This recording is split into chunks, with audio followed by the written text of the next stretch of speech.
स्वागत स्वागत स्वागत। उड़ता हुआ हवाई जहाज दिल में लालच तो पैदा कर देता है कि एक बार हम भी इसमें सवार हो जाए, लेकिन महंगाई, टिकटों के दामों ने हमारी कमर कस रखी है। लेकिन आपको ये ऑफर दिया जाए कि आप हवाई जहाज के किसी बाहरी हिस्से में बैठकर कई हजारों किलोमीटर का सफर तय करें तो आप क्या करेंगे? सुनने में ये जितना आश्चर्यजनक है उतना ही आश्चर्यजनक हमारा आज का वीडियो है, क्योंकि आज हम इसी तरह की सच्ची घटना के बारे में बताने वाले हैं। जिस व्यक्ति के साथ ये घटना घटी उसका हिम्मत और किस्मत बेमिसाल है। लंदन की वो एक खुशनुमा सुबह थी और अचानक से एक व्यक्ति को उन्हीं के गार्डन में एक भारी भरकम चीज गिरने की आवाज आती है। तो वो व्यक्ति गार्डन में जाकर देखता है कि कुछ बर्फ के टुकड़े पड़े हुए थे और करीब जाके देखने पर बर्फ के साथ साथ इंसानी जिस्म के टुकड़े भी पड़ा देखता है। जिसके बाद वो व्यक्ति घबराते हुए फौरन पुलिस को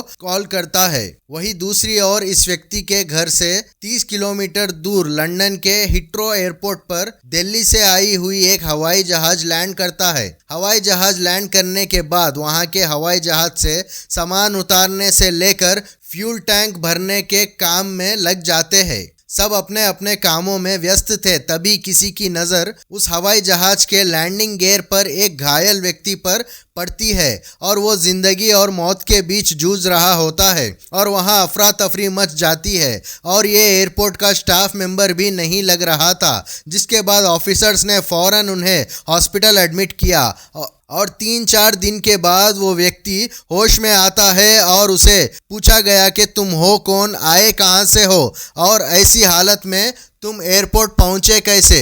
तो उसने होश उड़ा देने वाला जवाब दिया। उस व्यक्ति ने कहा कि मैं लैंडिंग गियर, जो कि एक छोटी सी जगह है, वहां बैठकर दिल्ली से लंदन आया हूं। तो इस व्यक्ति ने इस जगह बैठकर 5000 किलोमीटर और 8 घंटे का सफर तय किया। फ्लाइट की उड़ान के दौरान बाहर की जो टेम्परेचर है वो करीब -60 डिग्रीज पर पहुंच जाती है और ये टेम्परेचर किसी व्यक्ति को मारने के लिए काफ़ी है। बिना स्वेटर के इसने सफ़र किया और 800 किलोमीटर प्रति घंटे की रफ्तार वाली इस हवाई जहाज के आवाज़ ने गनीमत है कि ये इंसान बहरा नहीं हुआ। लेकिन ये सब हुआ कैसे? तो जानते हैं ये सब हुआ क्यों। ये कहानी है लगभग आज से करीब 27 साल पहले की, जब 1996 में पंजाब में रहने वाले साधारण से परिवार के 2 नवयुवक, जिनमें से एक 23 साल के प्रदीप सैनी और 19 साल के विजय सैनी को पुलिस अचानक उठा के ले जाती है।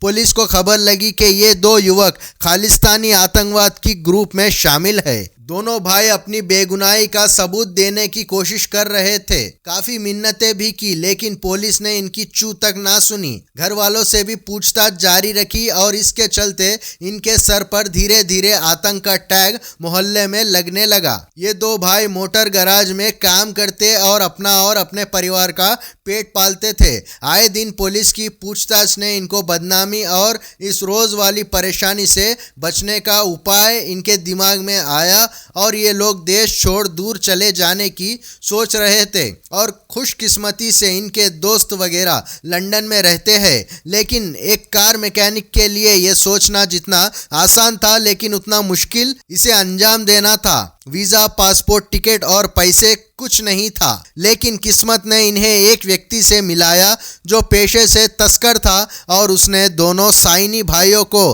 किसी तरह लंदन पहुंचाने का वादा किया।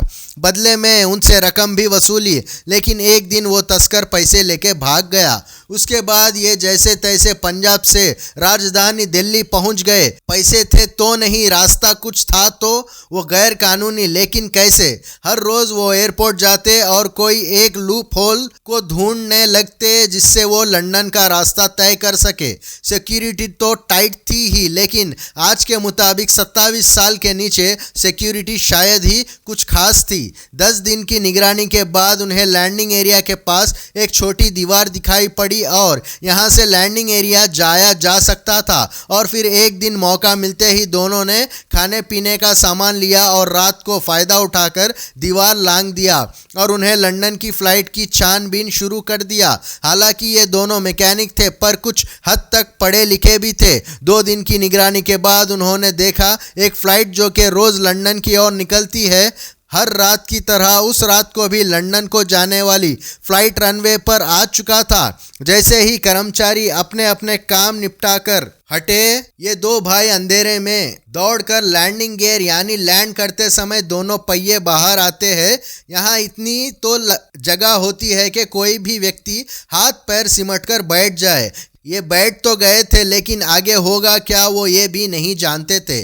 जैसे ही जहाज ने उड़ान भरा, ये दोनों की धड़कनें तेज हो गई और कोई उपाय भी नहीं था। जब तक इन्होंने सोचा कि ये ऐसा जिंदा रहेंगे भी या नहीं, तब तक बहुत देर हो चुकी थी। प्लेन ने उड़ान भर लिया था 800 किलोमीटर प्रति घंटे की रफ्तार और 30,000 फीट की ऊंचाई और लैंड गियर के पास दो मजबूर व्यक्ति। लेकिन जहाज की आवाज़ ने इन दोनों की कान के पर्दे तो नहीं फाड़े, लेकिन इनमें से एक भाई की दिमाग की नसें फट जाती है और वो व्यक्ति की मौत भी हो जाती है। दूसरे भाई प्रदीप की सांसें उनका साथ देती है। 40,000 फीट की ऊंचाई पर उड़ रहे हवाई जहाज, 900 किलोमीटर प्रति घंटे की रफ्तार, ऊपर से यूरोप का ठंडा टेम्परेचर, टकराती हुई तेज हवा जिसकी वजह से प्लेन के लैंडिंग एरिया का टेम्परेचर -60 डिग्री के करीब था। 30,000 फीट के ऊपर जब लैंडिंग गियर लैंड करने के लिए बाहर आते हैं तो छोटा भाई जिसकी मौत हो चुकी थी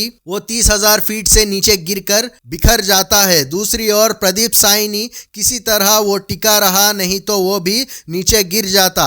बहरहाल वो चमत्कार ही है जो प्रदीप को जिंदा रखा और ये एक इलीगल तरीका होने की वजह से इन पर 1996 से 2014 तक केस चला और ब्रिटेन अदालत ने इनके परिस्थितियों को ध्यान में रखते हुए इन्हें ब्रिटेन में रहने की इजाज़त दी और नागरिकता भी प्रदान की। आज की तारीख में प्रदीप लंदन की एयरपोर्ट में कर्मचारी है, लेकिन एक अफसोस ज़रूर रहेगा कि इनके इस फैसले ने इनके एक भाई की ज़िंदगी ले ली। इस घटना पर आपकी क्या राय है, कमेंट में बताएं और चैनल को सब्सक्राइब करें। धन्यवाद।